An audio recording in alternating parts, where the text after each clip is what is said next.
ఎవరో తెలుసా యేసయ్యా చెబుతానే వినవయ్యా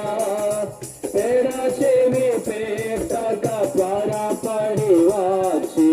రక్షణ పొందయ్యా రక్షణ పొందయ్యా దేవాది దేవుడు యేసయ్యా